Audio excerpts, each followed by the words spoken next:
Greetings, the Astro 30 here, and welcome to part 5 of this amplifier build. Today I think I'm going to work on the power supply because that is the heart of the whole entire amplifier. Without it, nothing's going to work, obviously. Now, this is not going to be filmed completely in one day. It's going to be filmed over the next few days or so. I'm still waiting on a few parts, but my filter caps have arrived. And apparently they're Rubicon ones. Nice. They're 50 volt, 10,000 microfarad, 105 degrees Celsius. But I've got 6 of these. They do actually fit in the circuit board. Once I can find the hole. Just nicely, and I'm like, yeah, that's sexy. That's real sexy. So yeah, I got those. Ooh. There was a bit of a charge on that one. Glad I caught that on film. Just as a point of reference, even brand new capacitors can hold a little bit of a charge when they are left to sit, so just keep that in mind. Do you want to see that again? I'll grab another capacitor. Got another capacitor.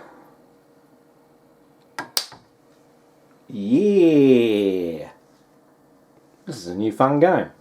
Anyway, I'm going to stop doing that. So just be mindful that these large capacitors can hold a charge, even brand new. Because I believe when they make these capacitors, or any capacitor for that matter, they stick it on a charge to see if it works correctly, like on a test jig. So yeah, and then when they ship them, they're still charged. So keep that in mind. Now, I have a power transformer. Electrons in disguise. Now, let's get this open and have a good look at it, shall we? Okay, this is why I hate working in subpar lighting. But I'll open the bubble wrap. This looks so sexy. I'm really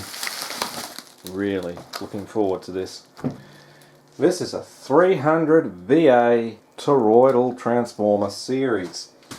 Now, let's open the box and have a good look. Now, this cost me about $99, so it's fairly expensive. Here's the large mounting cup, the large neoprene washers, there's 2 of them,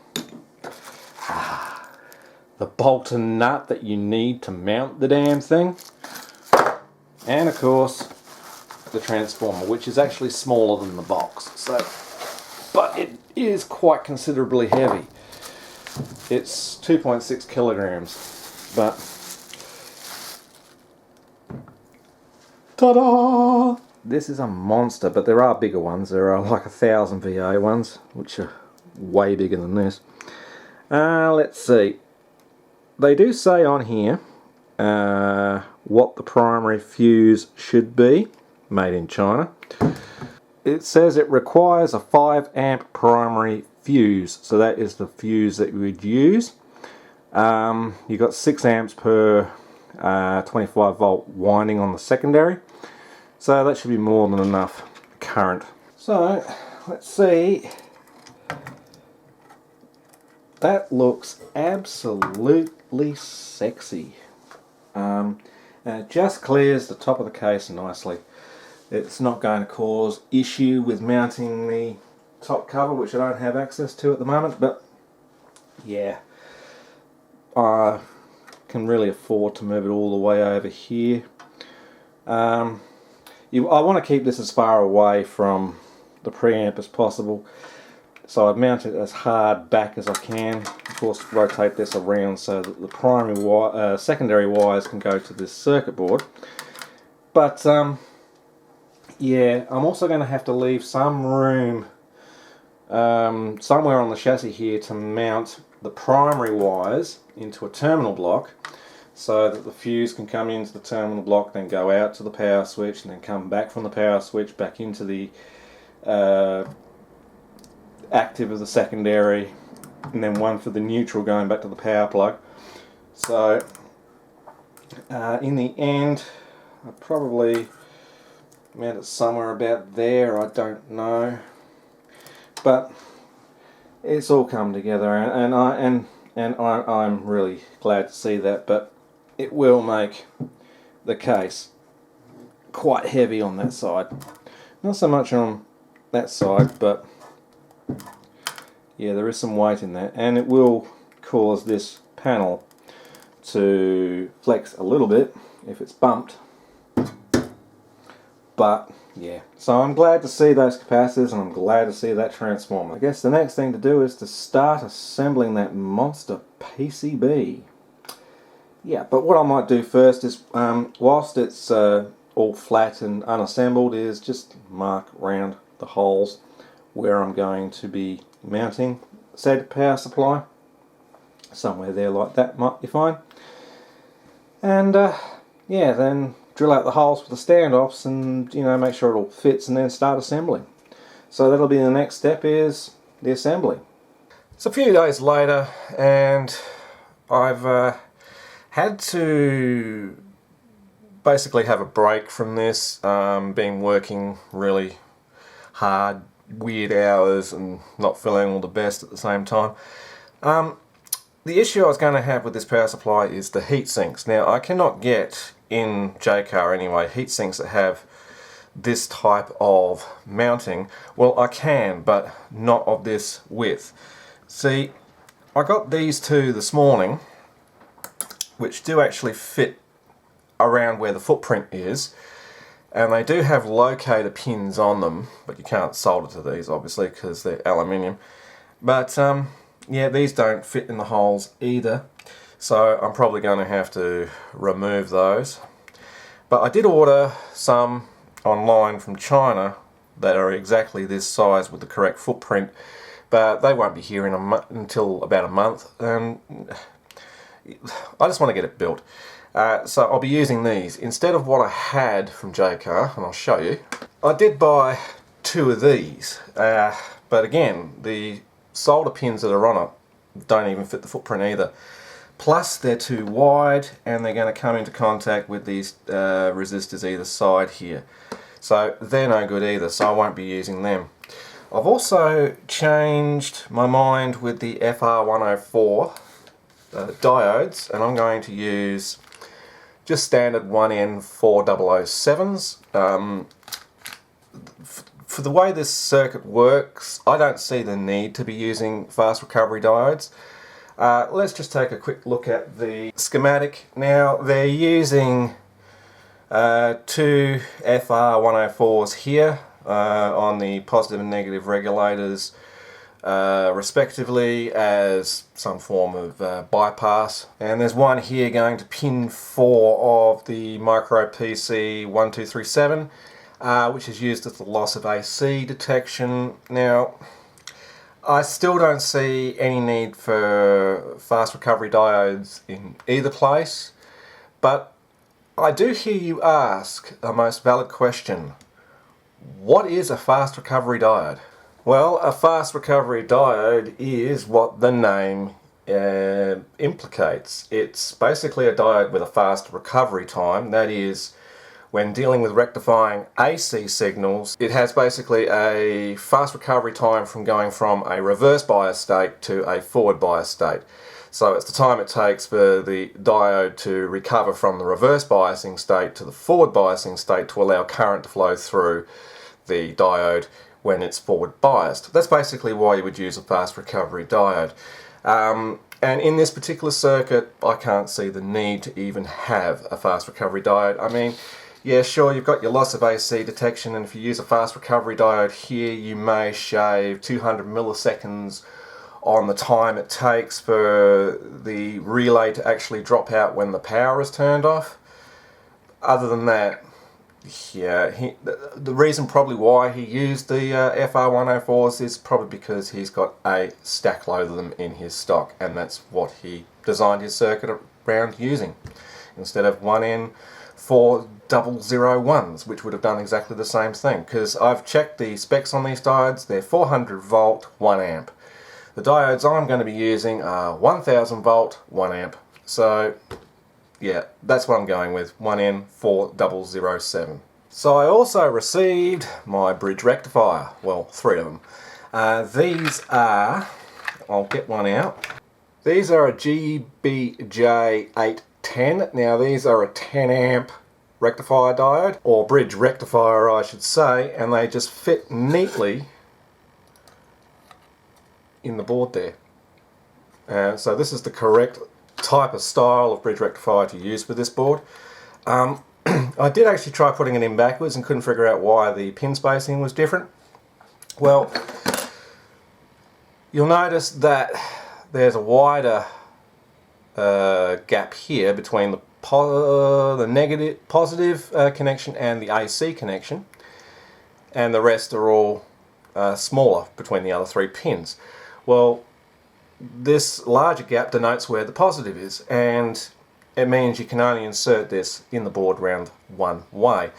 And because of this board also has the positive over here, which is on the left of the device, and the 3 closer pins on the other side, that means that this fits in this way around with positive there, negative there, and the 2 AC connections in the middle.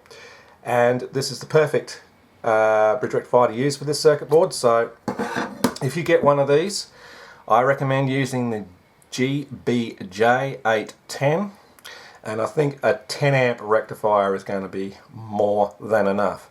And because of the way that this is mounted, this is the front of the device with a little staggered lip on it and a flat piece on the back. Well, if it proves that when you're using this you find that this is getting red hot, you can also mount a heatsink on the back of it, which I would recommend doing anyway, just for par for the course. You just mount a heatsink of some description that fits across here without interfering with the connection points, with a bit of thermal compound between it. It's a plastic case, so you don't need to use an isolator of any description. Just pass a bolt through and a nut, and yeah, there you go, you're done. But yeah, if you're going to be drawing more than 3 amps out of this circuit board to power your power amps, I would strongly recommend putting a heatsink on here. So that's the plan. I've got all the parts I need to build this thing now, so that's exactly what I'm going to do. Even though I have ordered, as I've said, some heat sinks that actually fit this footprint, I'm not going to worry about it. I'm just going to take these, I don't know what you call those, locator pins off. I'm going to be mounting them to the circuit board around this way, and there should just be enough clearance. Well, I'm hoping there's enough clearance from these 470 microfarad capacitors on either side of the regulators, because I don't really want to mount them around this way because they're not going to fit that way. So they'll have to mount backwards. But will there be enough room to clear these 470 microfarad, I think there's 63 volt capacitors. Put the capacitor through the hole. Take that one away, don't need it there for the moment. There is plenty of room. This capacitor is actually smaller than the diameter of the footprint denoted, so that'll work just fine. I reckon the heatsink will sit that far close to the device. I will be using some sill washers and some isolators to isolate the heatsink from the device, just in case for some reason somehow these 2 heatsinks end up touching each other, which they shouldn't. But I know I'm going to have enough clearance, well, from that capacitor on that side, and I should on that side as well. Yeah, that's actually touching the heatsink. So those are the things to be aware of that I might have to, yeah, I might have to make a modification to the fins, like bend them out the way of the capacitor a bit. I'm not sure at this stage, because here's one of the regulator ICs. I'm not sure which one it is actually. It's the 337, but this is where the 317 goes, but it doesn't really matter for this particular point. Yeah, so if the device is mounted to the heatsink there,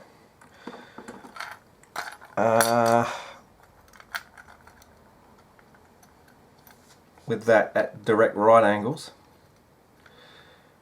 I am going to be interfering with that capacitor just slightly. Now, does it matter? Because I don't think this is going to be drawing any more than 150 mA per device.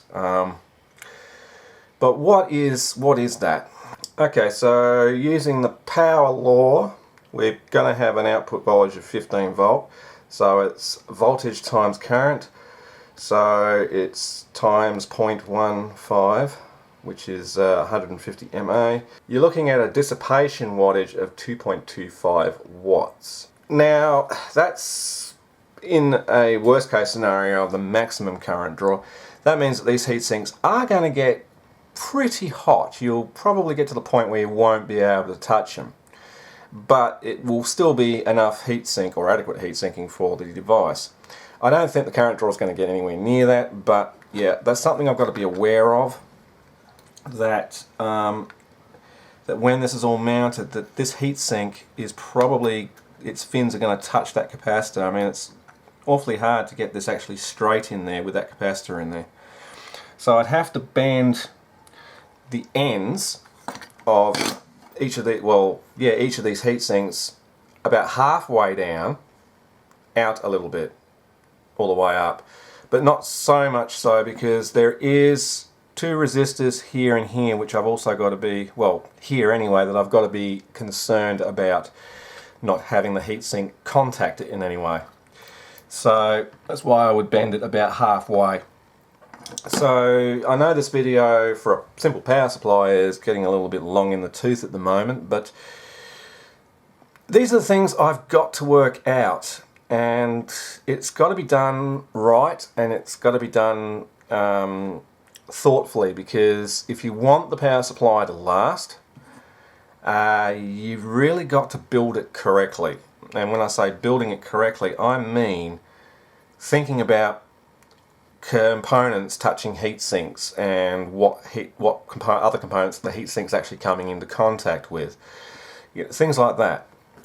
The other thing I just noticed is I'm going to have to go out and get two 10k 1 watt resistors, because I don't have any, because these are for the filter drain resistors for the filter caps. And on the parts list they do say there are 10k resistors, two of them, R109 and R11 respectively, which is what those two 10Ks are, but it says 1% or 5% quarter watt, so they've denoted them as quarter watt, yet the footprint on the circuit board is for 1 watt devices, the same as these 100 ohm resistors here for the dropper resistors on each of the regulators, so which would make perfect sense. And again here they say 100 ohm, R301, R306, which is what those two 100 ohms are for, 1% or 5% quarter watt. So these 100 ohms should be 1 watt, and these 10Ks should also be 1 watt. And just so I don't have any more little gotchas, I'm going to have a quick look over the board. I've got the correct wattage of resistor for there. There doesn't appear to be any other 1 watt devices I need. So tomorrow I'm going to have to go out and buy some 1 watt 10Ks and 1 watt 100s. Okay, and just one more thing before going on to construction. What I want to know is, what is the rough output voltage that we are going to experience at these adjustable regulators? The formula is V out equals 1.25 volt. That's the minimum output voltage that the regulators can produce. They can't produce zero. So it's V out equals 1.25 volt multiplied by 1 plus R1 divided by R2. R1 would be the 220 ohm resistor, and you'll see why in a minute. And R2 would be the 2.4K. And you would divide these two resistors in whole ohms, so that would become 2400. So we take R2, which is the 2400 or 2.4K, divide that by R1, which is 220. That gives us 10.9. We then plus 1 to that, that gives us 11.9. And then we now multiply that by the minimum regulation voltage, which is 1.25 volt. It's actually more closer to 1.28. We get 14.886 volts, so pretty close to 15 volt. So I now know what the minimum output voltage I expect to see here at the plus minus 15 volt rail when I power it up should be close to 14.8 volt, give or take a point few volts. So yeah, these 470 microfarad 63 volt capacitors on the output are way overkill for what it outputs, but yeah, anyway. So let's have a little bit more look in depth at that voltage regulator calculation. Now, just to confirm this, I am using this online LM317338, whatever it is, voltage output calculator. And if we input what our target voltage is supposed to be, which is 15, helps if I type on the right keyboard, and we change the resistor value for R1, which is 220, and then we hit calculate, we end up with 2420 ohms, so that's 2.42 ohm. So 2.4K is pretty close. Now if we were to change our output voltage from that to what my calculated voltage was, which was 14.8, and then hit calculate again, you see we're getting very close to 2400 exactly. So that calculation is right. Now with an adjustable regulator, R1 here goes across the output and the adjust pin. Now this is a fixed value resistor, and this one can be variable. So R1 is our 220 ohm resistor, which is the fixed value, and R2 is the variable resistor. So in the case of that circuit board, it's 2.4K. So the formula would then be your V output is going to be 1.25 volt, but that's the minimum regulation voltage that the IC can output, multiplied by, in brackets, 1 plus R2 divided by R1. So that means you're then dividing R2 value in whole ohms by R1, and then plussing 1 to it, and then multiplying that final value by 1.25 volt, and that's how you get the output voltage. Okay, that's enough theory for now. Let's actually get the thing built and tested, shall we? I know I've spent probably the last 20 minutes just talking about the fundamentals of this thing rather than actually building anything, but apart from this being a build project, I also want to pass up a little bit more in-depth knowledge of how things work, rather than just, slap it together in 5 minutes, test it and say, yep, it works, and not explain shit. So some people may like that, some people may not. However, that's the way I'm going to do it. Now, next thing to do would be, first, before I construct the electronics here, solder the parts on, is I'm going to put this back in the case, mark out where the holes go for the mounting points, drill them out, make sure they fit on standoffs properly, and also mount the transformer in the case as well, so I've got something to connect to it. And then construct the board, which I might do in a time lapse, might be a bit fun. Now, one thing to note, the micro PC 1237 protector IC here has a little notch cut on here. That's supposed to denote where pin 1 is, but the easiest way to work out which way around to put this device is to measure where your relay connects. One of these connections is going to be going to pin 6. So you count up 6 pins here for this, in this direction for instance, measure it with a multimeter to one of these 2 points until you get continuity, or 6 from that way, measure it with the meter until you get continuity. And that will tell you where pin 1 is going to be placed on this board on that device. And of course I forgot we're going through a dropping resistor, which is this resistor here. So one of these pins, not the relay, but one of these pins here will be connected to pin 6. So going from this direction, 1, 2, 3, 4, 5, 6, no connection there, no connection there. So going this way, 1, 2, 3, 4, 5, 6, no connection there, and we have a connection there. So I now know that pin 1 is over here where this notch is. So I know which way round to put the device. Just a little FYI. Okay, this has nothing to do with the power supply, but I'm taking these 15mm nylon standoffs, I'm cutting them down to 9mm, and this is what I'm going to use to mount those power amp circuit boards at the correct angle. I found this was the easiest way to cut it because I've made basically a little jig here using an old scrap circuit board here mounted in my helping hand thing. So I'm just going to take a small angle grinder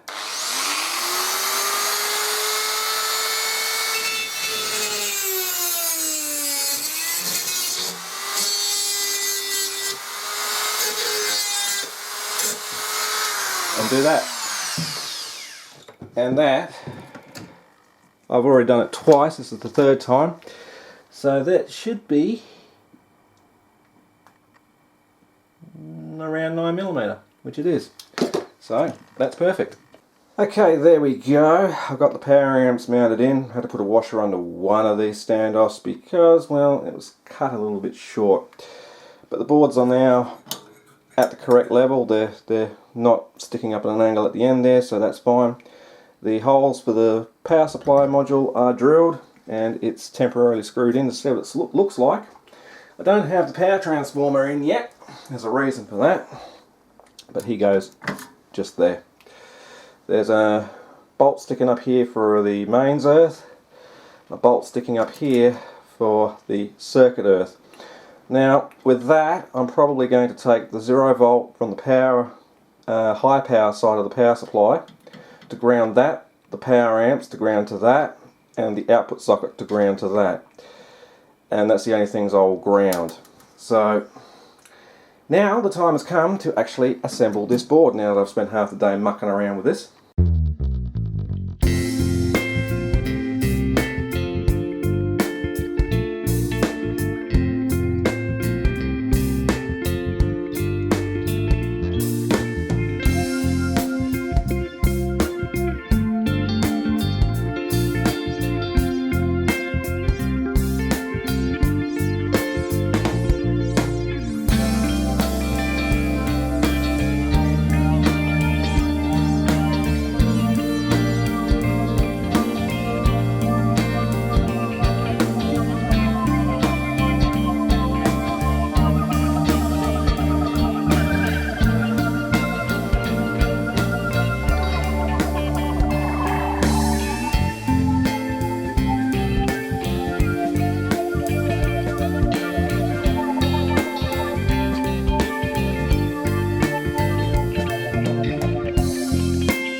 Okay, that's the power supply module assembled apart from the relay, the dropper resistor and the 2 regulators. I'm a little bit concerned because these so-called brand new Rubicon capacitors are used, and I had a devil of a job soldering to some of the pins. I mean, that one's not even taking properly, and I'm not impressed. I'm really not impressed at all, because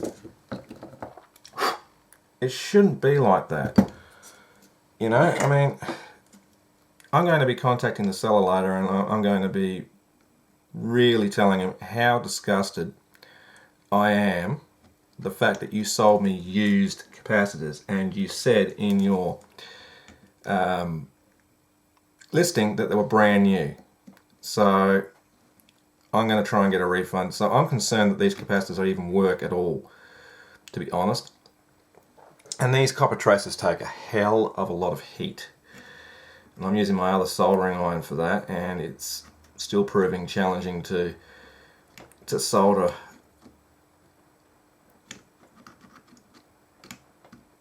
to it. Now, I believe they're soldered, but man, I'm not impressed. So what I'm first going to do is I'm going to pop this in the case, pop you on the floor. I'm going to hook it up to a DC source before I hook it up to the transformer, because if these capacitors go off bang, they are going to be loud and they're going to send shrapnel everywhere. So let me just get set up. Okay, I got it hooked up to a DC supply across the AC supply rails, so I'm just going to turn the supply on. We set it currently 25 volts, so I'm going to lower that down to 15, somewhere around there, and I'm going to set the current limit right down, so in case anything goes wrong, it's not going to do too much damage to anything else. So here we go.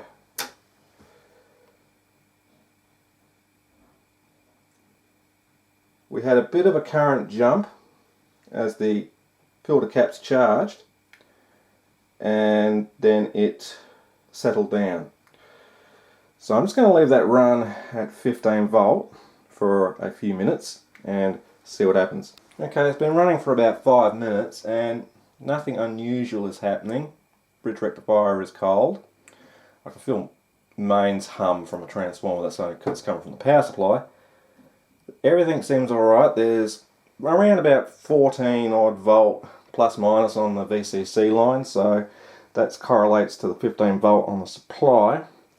I've checked the output of the relay drive for the UPC 1237. There's 15 volt there on that side of the resistor. In case you're wondering why that resistor is hanging in mid-air, that's so I can test the calculation that he's given for the VCC minus 24 divided by 0.03, which I think he had it as minus 12, which is incorrect.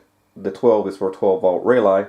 I'm using 24, so I'm using a 390 ohm 1 watt resistor there. I also have the calculation for the other one at 12, which is a 820 ohm, and I'll see which one works best. But now I'm going to wind the voltage up to 22, and there was a little bit of jumping current as the filter caps start charging up more, but it appears to be working okay. I'll just check what the output voltage on this IC is now. We're at 23 volt. So we're starting to probably exceed the rating of the relay. So the original calculation probably was right. Bridge rectifier is still cold. Nothing appears to be happening with the capacitors. So luckily the capacitors seem fine.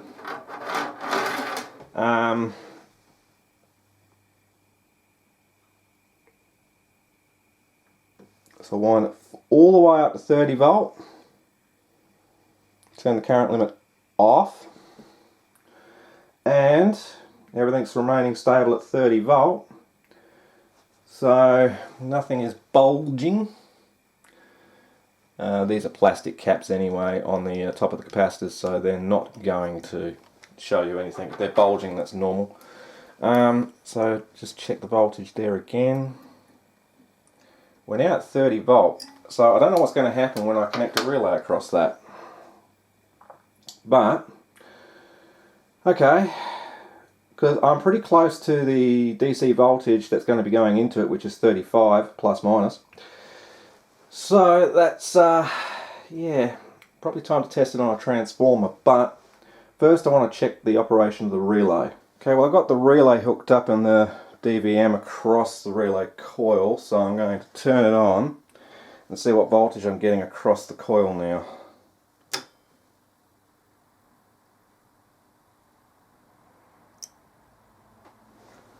About 21 volts, and it took about 4 seconds to engage. So I reckon that resistor value is going to be right. So everything seems to be working fine. So I'll do this test again, but with the transformer inserted. Okay, I've got the transformer loosely put in there. It's not done up all the way, it's just sitting there temporarily. Got a line cord connected to the primary to a power plug. Now, this is not exactly a safe practice to do. If you're doing something similar at home to make something work or test something, you're doing so at your own risk. Just remember, when working with AC, the mains, give it all the respect it deserves.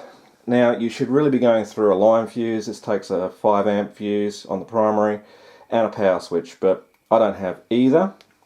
I am going through a surge protected power board, which has got a resettable circuit breaker in it. So if there's anything wrong with the transformer, it will pop that breaker rather than take out the main supply fuse. Okay, so this is going to be the first time I'm plugging it in with mains voltage connected to it. There's nothing connected to the relay yet. I'm just going to do a power on, make sure nothing goes bang, and then test the VCC outputs and make sure that they're at roughly plus minus 35 volt, and then we will proceed. So again, if you're doing something similar like what I'm about to do, you're doing so at your own risk. Here we go.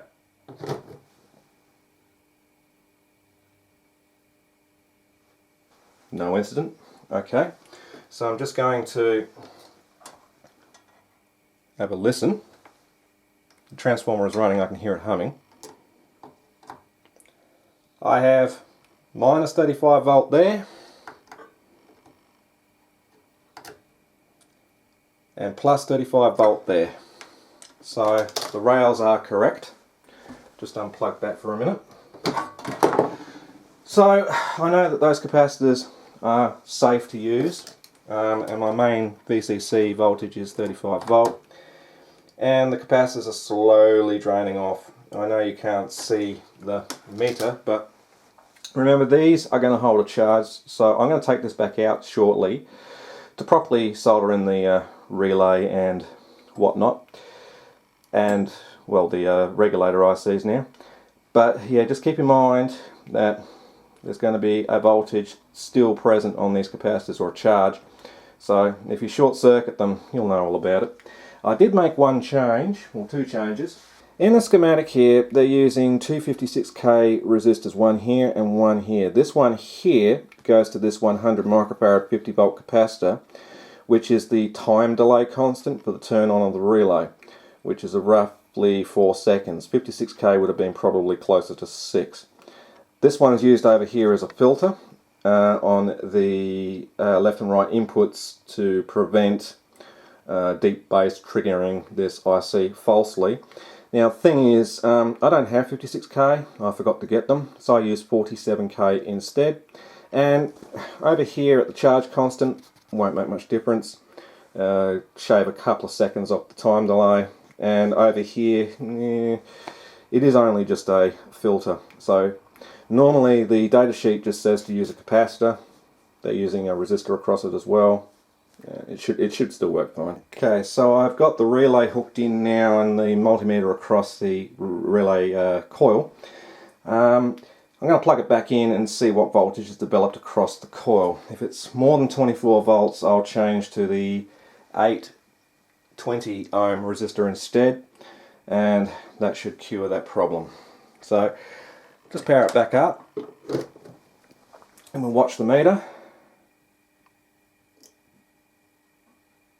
Yeah, 24.3 volt. We're pretty close to 24 volt. We're probably at 25. It's probably not going to do any long-term damage to the relay, but yeah, that is borderline close. So my calculation of the resistor is the VCC, which is 35 volt, minus 24 for the relay voltage, divided by 0.03 amps for the current. And that'd be more closer to the value. If I used the 820, you'd probably be now looking at, well, I don't know, 16 volt. So yeah, that's pretty close. You have got differences in tolerances of resistors and stuff, so you've got to take that into account. Okay, so now I think the time is to button up the power supply and install the relay, the regulators, check the voltage output at the 15 volt rail, and yeah, maybe even now hook it up to the power amp and power the power amp off its own power supply. I'll check back with you shortly. And that's the module complete. Isn't that special? Yeah, that's special. Okay, I'm going to mount it permanently into the case now, and well, I might do a preliminary power up test, make sure everything still works.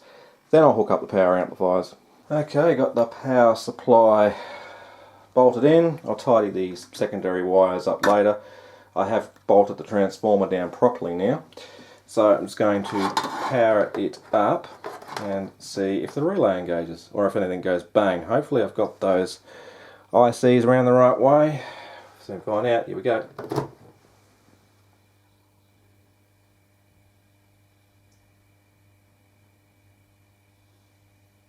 Okay. Nothing seems to have happened. Okay, for some strange reason the relay didn't engage, but I have got 35 volt on the VEE, 35 on the VCC, 14.8 on the negative 15, and nearly 15 volt on the other. So I'm not sure why I am not getting anything across the relay. I've got 0.8 of a volt on one side of the resistor, 33 on the other. So I don't know what's going on here. It worked when I was testing it. Oh, something's smelling like it's burning. Okay, that scared me for a minute. The 390 ohm resistor is getting really hot, and I'm not really sure why. The IC itself feels okay. That resistor is hot. Not sure what's going on here. Let me check that out. I have found the problem. I was just looking at the schematic, and this small 1N4148 diode down here, which is being used as a back EMF diode, it's actually reversed polarity on the circuit board. The footprint is showing me to connect the cathode towards this capacitor, which is what I have done, but in reality the cathode should be connected to the plus VCC line, but the anode is. So essentially all I'm doing is I'm sending the plus VCC line, which is up here at the anode, straight through the diode. Of course the diode's going to conduct because it's forward biased, and basically shorting out the driver. So that's essentially what I'm doing, is just shorting the driver out inside the IC. I have got 10 of these ICs in case I've damaged it. I've taken it back out the case obviously, and I was powering it on the DC power supply. But I looked at that and they said, yeah, no, that diode's went the wrong way. So the actual solder, the silk screen on this board is incorrect. So that's a gotcha, a big gotcha. Because when I was testing this relay initially on the DC power supply, the diode wasn't actually even connected across the relay. Because I had one lead soldered here, which came directly from VCC, and I had the lead of the resistor sticking up in the air, so that wasn't actually connected to the diode. So there you go, there's one little error with this board that you've got to watch. Yeah, I smelt something smoking, burning carbon. I'm like, oh shit, something's going to blow up. So I turned it off, but no, I'll just have to replace that diode and reverse it around. That's going to be fun to extract with everything in the way, but just thought I'd point that out. That's the problem. I'll remove that diode, change it around with a new one. I won't bother trying to solder the old one back in, just throw it. I've got stacks of them. And yeah, we'll see what happens. Okay, now that diode's been replaced and put in reverse polarity around the circuit to the way it's printed on the overlay, it should be working correctly. The cathode is now going to the VCC line, which it should be. The anode is going to pin 6 of the, well, going to the end of the resistor, which goes to pin 6 of that IC. So now it should work. There it goes. Okay, time for a final test. What I'm going to do is power it up, make sure the relay engages, hook a 9-volt battery up across the speaker terminals of the left input anyway, and see if the speaker protector actually does what it's supposed to do. So let's find out. Plug it in. There goes the relay. So let's hook the battery up across the leads. Yep, it dropped out.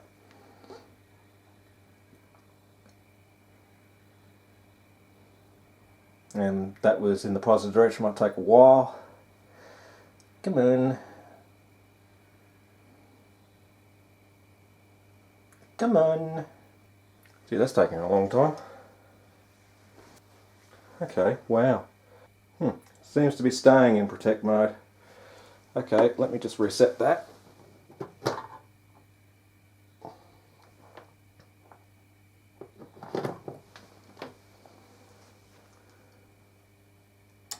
Right, it's come back. Now we do it the reverse way. So positive to ground, negative to left in. Drops out.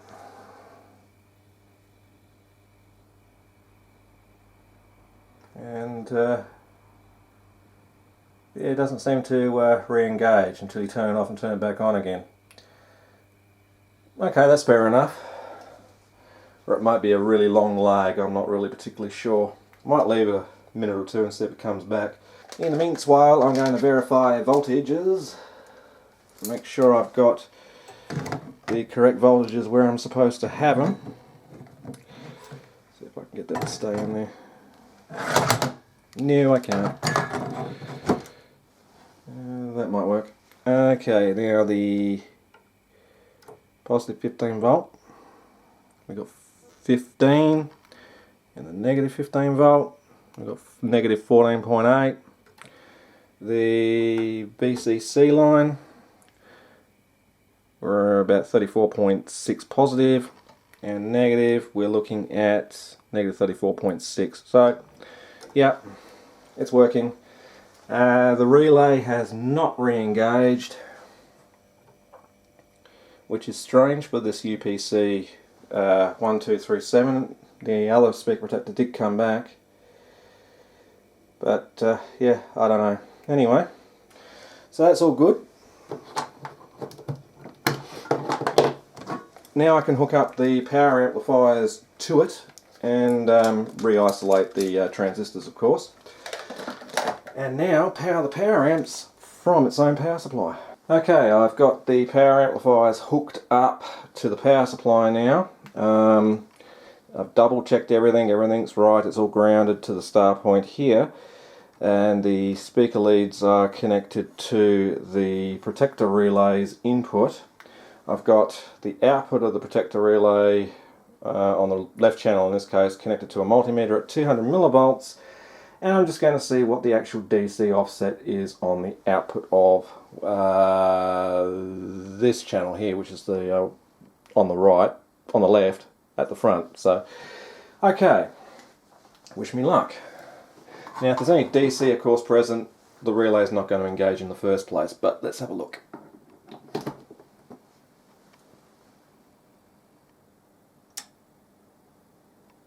Okay, we've got 2.5 millivolts roughly, so nothing seems to be causing issue. So I'll just switch over to the right hand channel now and see what the output offset is on that. It's considerably higher, it's about 7.4. The other one was minus 2.5, so yeah, it's uneven DC offset, but I think I proved that in the original video when I built the power amps in the first place, that they were uneven. So if I touch the input, we can see the output voltage is increasing on that channel anyway. So that's the good old blurt test. So I'll just switch back over to the left and do the same thing. That is also increasing. So I know that those two modules are working as an amplifier. The offset's not too bad, so I don't think there's any hum on the output.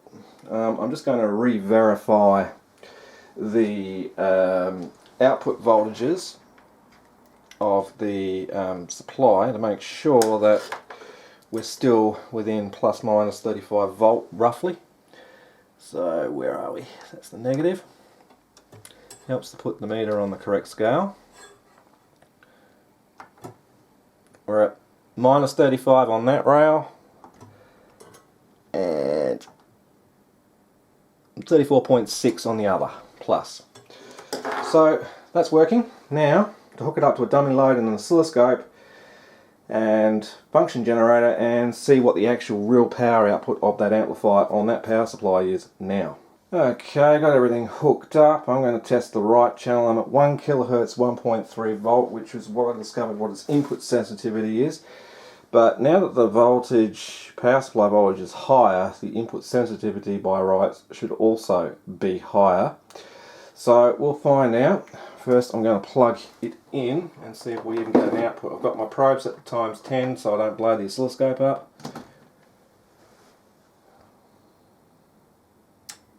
Oh, we've got an output. So at times 10 we're getting a peak to peak of 36.5 volt. So I'll just increase the amplitude until it starts to clip.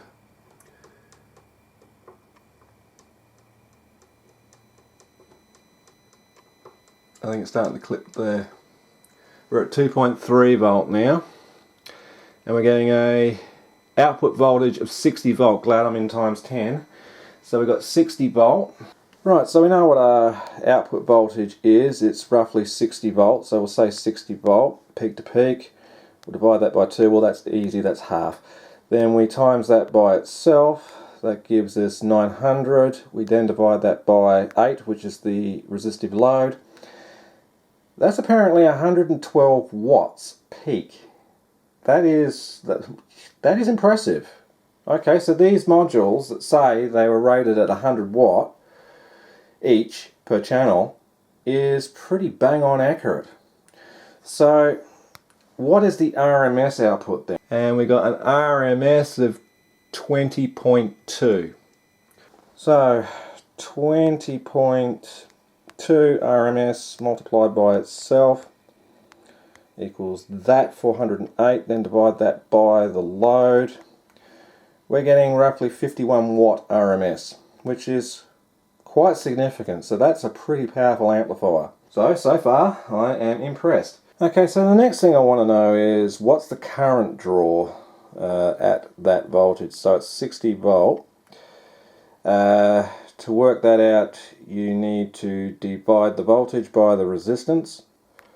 So the current draw is 7.5 amps. That's significant. That's really a heck of a lot of current. And that transformer is only rated for, I think it was 6 amps on the secondary.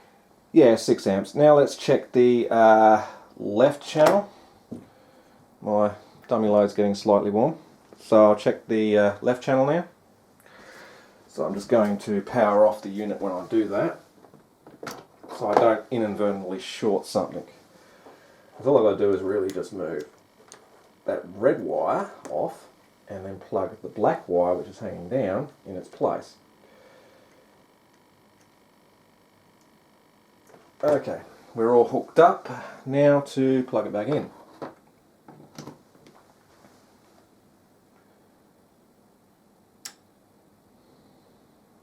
We don't have an output because I haven't moved the input, which might also help somewhat. Now we have an output. Now I'll increase that again to 2.3 volt, which is what I discovered was before clipping. And we're not clipping. Yeah, we're putting out about 60.8 volt. So I know that it's going to be roughly 112 watt per channel. So choosing a 300 VA power transformer probably was a good idea. So I'm now back at 1.3 volt input, and I'm going to go into a sweep mode and see what the actual overall frequency response is. Just increase that so you can see it. Okay, let's go.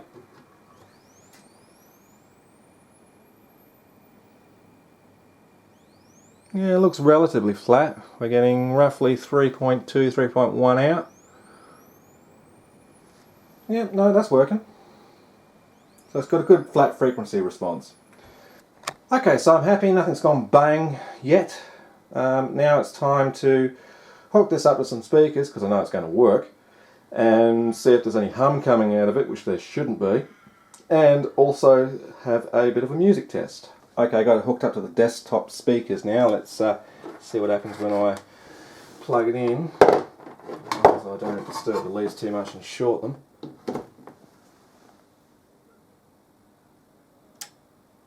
I can hear absolutely nothing. Not a thing.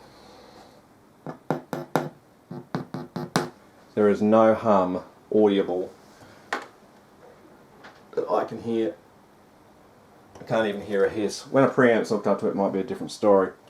Okay, now to hook up an input, and let's have a sound test. Okay, got it all hooked up. Just going to plug the amp back in.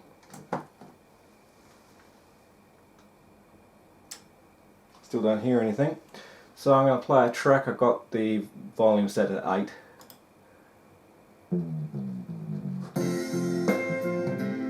Sounds alright.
Awesome.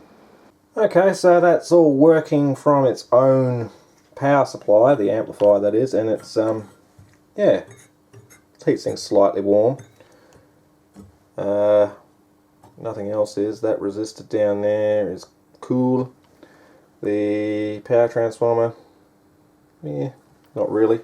So it works, I'm happy. Just remember that gotcha about that 1N4148 diode being reversed polarity on the circuit board.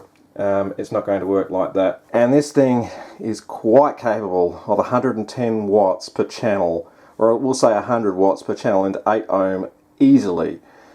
Guaranteed to annoy the neighbours. So technically speaking, that means that power transformer is kind of underrated now.